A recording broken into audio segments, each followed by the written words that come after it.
Belfast, the new Kenneth Branagh movie, now in theaters, black and white drama set in 1969 Northern Ireland. This is a different kind of summer of 69, wouldn't you say? This is a different kind of summer of 69. It's easily Kenneth Branagh's most personal movie to date. I think you can say that pretty confidently. It's easily his most personal movie to date. It is a movie that deals with the Troubles conflict of 1969, and I think that lasted a few years.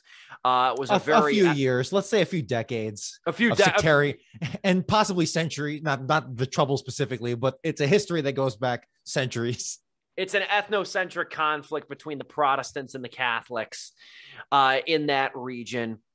I think it manifested in the 60s and extended actually into like the 80s and 90s, Correct. truthfully. Yeah. Yes, you're better at history than I am.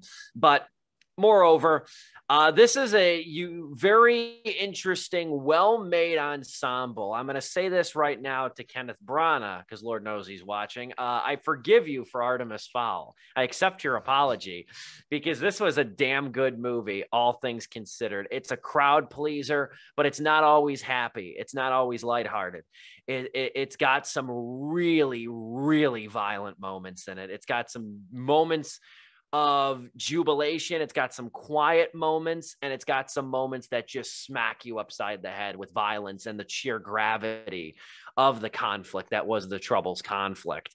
And again, most personal film to date. You got a lot of good actors in here. Jude Hill makes his debut as the 9-year-old boy Buddy, who's kind of like the stand-in for Branagh, you could believe.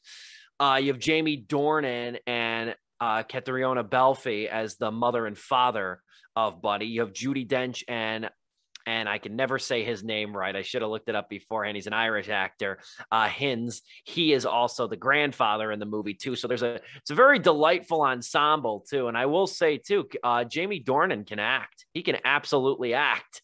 I was getting nervous there for a minute. I was getting nervous. He can absolutely act. That was the one thing I wanted to ask you guys. I'm like, how is Jamie Dornan actually? Does he emote? Because I mean, Dakota Johnson to me has like, yeah, she's shown her like chops with movies after the 50 Shades ones. But like, I was like, I haven't seen Jamie Dornan in anything. This was like the first thing I was like, oh look, he's in a movie. It's a Twilight situation where it's like, oh, okay, yeah, these actors can act. It's just that they were given the worst possibles. Yeah, to like work with. I'm not saying he's as good as Jude Hill over here. Let's stop yourself. But I mean, he's good. Jamie Dornan is good. He plays the character well.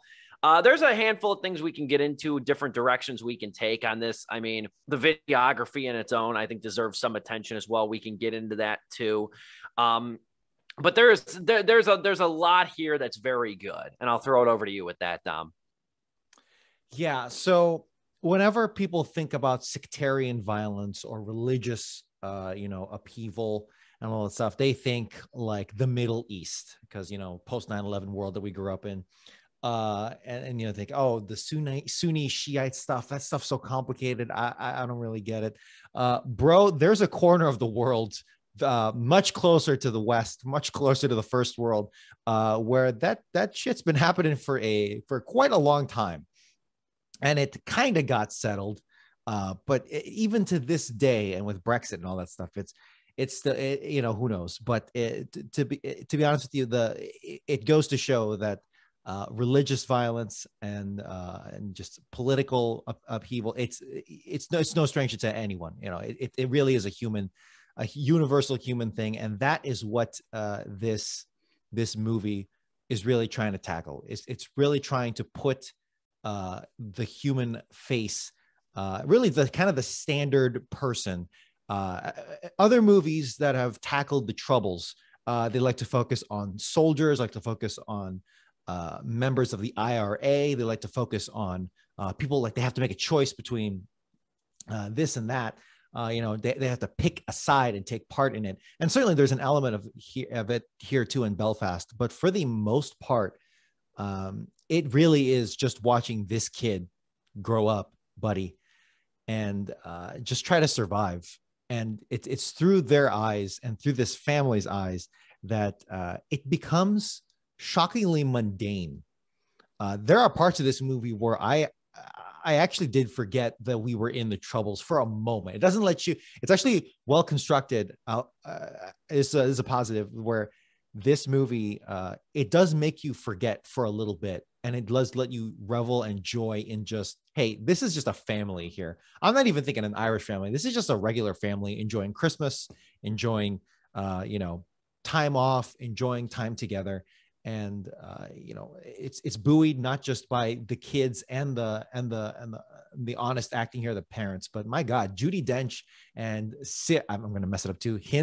Syrian Hinds, they really do knock it out of the park as the grandparents, which is that pivotal anchor in any family unit, that harken to the past.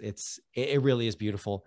And there are moments where long periods of seemingly long, it'll feel like long periods of time where you're getting into this family dynamic. And then you'll just, oh yeah, there's like soldiers in the corner of this street, and they don't do anything. They don't come up to the family and beat them, or, there's a bomb there's obviously elements of violence here. And they do, when they pop up, they happen.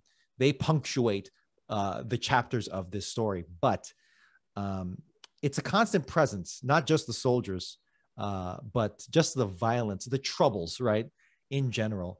And you see it take its toll on this family, and you see it take its toll on these kids.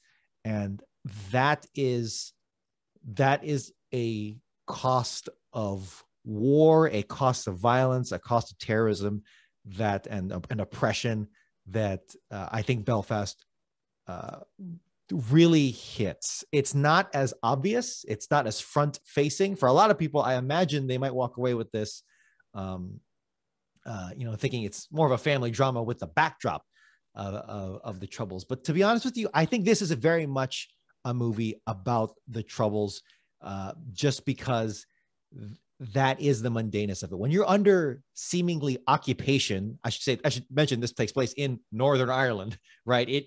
It's technically not occupation if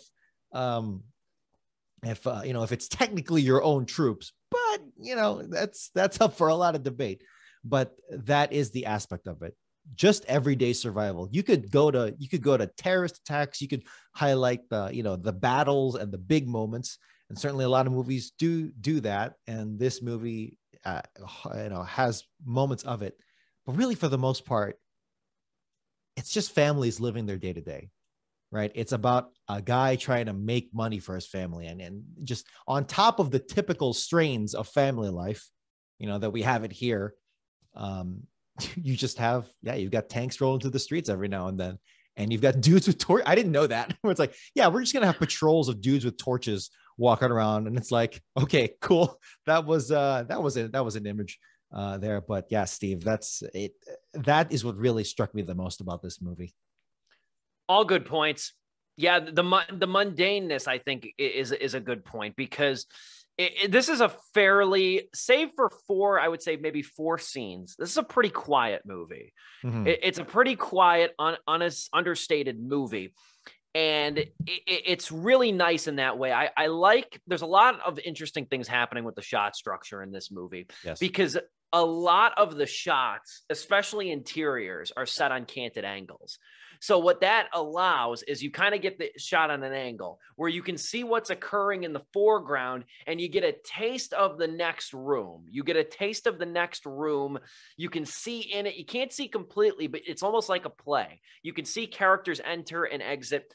And since the movie is so ingrained on Buddy, the young boy's perspective, the movie is so ingrained in his perspective that sometimes you just hear dialogue through just overheard whispers. You don't even really hear the full thing, or you hear bits and pieces of it, kind of because you're inserted in the way that Buddy is experiencing the world. I guess we'll wrap up here, or we'll begin our wrapping up. But I'll just say Belfast is a good experience, and it is maybe good's too plain of a word. Really, it's a look back, and it's a time capsule in and of itself. It really brings you into the heart of the troubles. It brings you not as someone who makes a difference. It's really just it makes you think a lot about how, what if that could easily be my family? That could easily be my son, or myself struggling to find work. And there just so happens to be freaking riots happening outside. And with the upheaval of 2020 here in America, it hits a little closer to home than it seemingly should. But this is an excellent cast.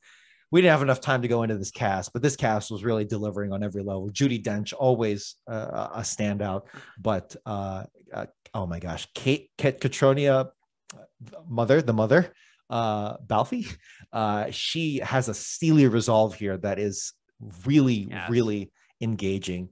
The grandfather, Xarian Hines, is very friendly, and Jamie Dornan. Jamie Dornan. It's not the standout performance, but it's a damn good one. It is. He is a handsome guy, and the movie I don't think shies away from that at all. But at the same time, it's like, yeah, this guy has his weaknesses and is like really struggling to keep up with his family. And then finally, of course, Jude Hill. What was the Nazi movie with? It was a comedy. Scarlett Johansson. Jojo, yes, Jojo Rabbit. Like this. It's a performance that really harkens to that, or like can be compared to that, and it's a good comparison because that's a lot of weight that these child actors have to put on themselves, and they knocked it out of the park. It's innocent and it's genuine, and I was really digging it. Just you opening up with what's that Nazi movie? I was like, excuse me. You knew what I meant, but the producers. But no, this is an easy 3 out of 4 stars for me. It wraps up a little too quick, and it kind of almost defeats its own message by doing so. But it's something that everyone should watch, and it's a good family. It's surprisingly sweet and warm at the same time. So might even be a good holiday movie. I don't know. But Steve, want to take it?